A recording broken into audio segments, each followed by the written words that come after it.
he claims he has overcome all the pitfalls of perpetual motion.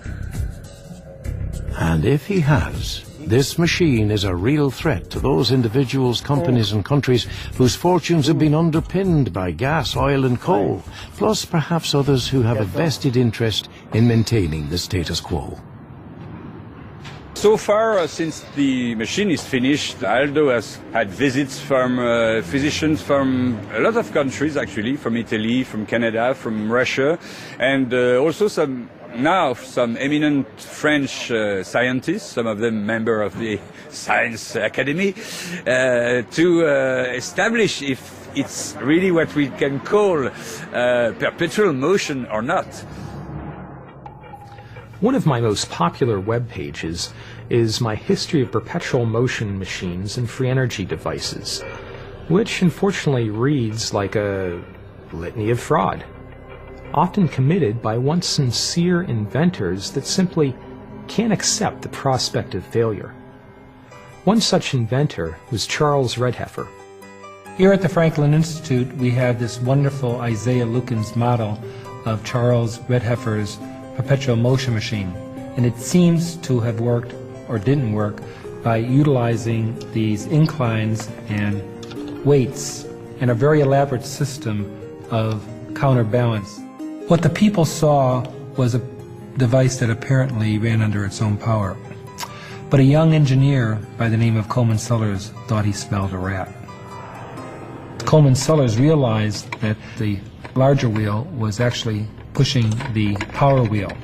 And he realized that by looking very closely at the cogs and saw that they were wearing out in the opposite direction.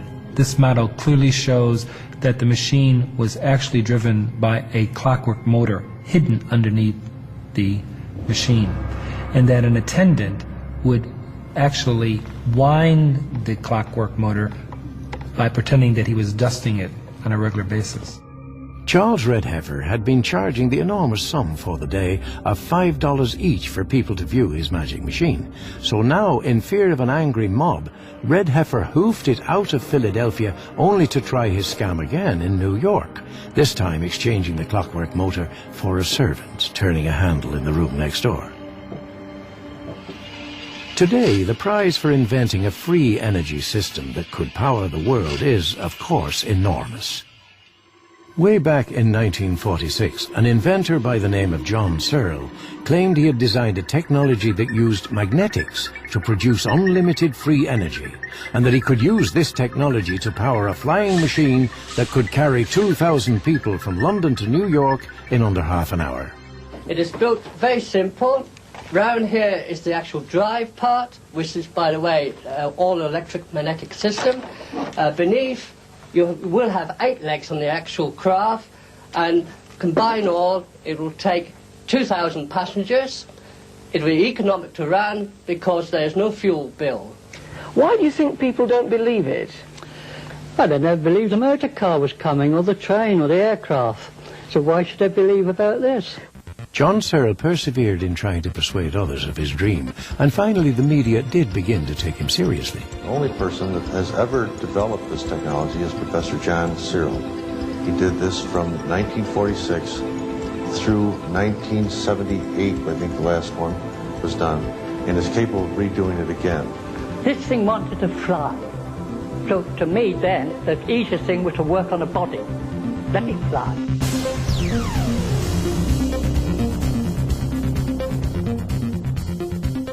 People say, well, you can't do this. You're going to upset the entire world economy.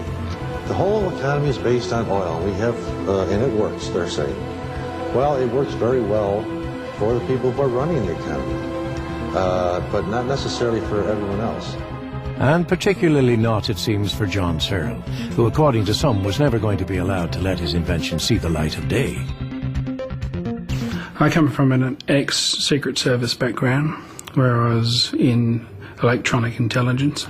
John befriended quite a well-known figure in the States, a CIA informant. And it's only shortly after that, when John got back to UK, that things went horribly wrong for him. And they attempted to say that John was illegally accessing power from the national grid, then imprisoned him for some 6 months. Two things have to happen. We have to give away free energy technology, and we have to give away gravity control technology. That's the only way that that stuff's going to get out, because there are so many other interests that want to keep it quiet.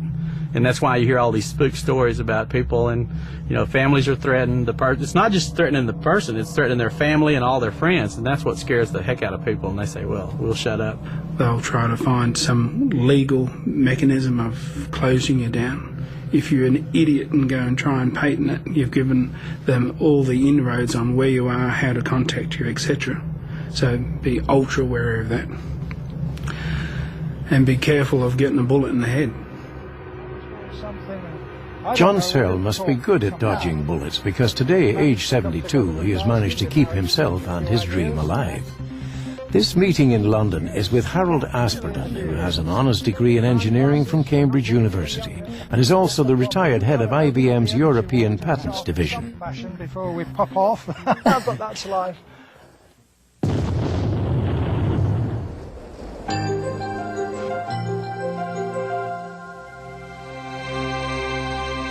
It ran straight, kept straight all the time, up and down this. Dressed in his uniform as Commodore President and Chief Pilot of his new airline, John Searle explains the basics of his free energy technology. What we have here is an idea I started with that kept my mind ticking. It would.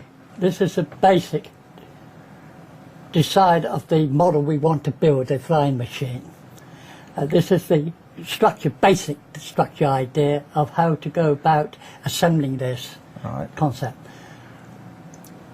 The power unit to drive this machine is basically the same as a domestic power unit that we want to develop, drive cars, and the engine is a bit more complicated. But that power unit is basic in itself. Yes, basic. It applies to anything. And any it can run, give more power than the power you're putting in, is that right? Yes.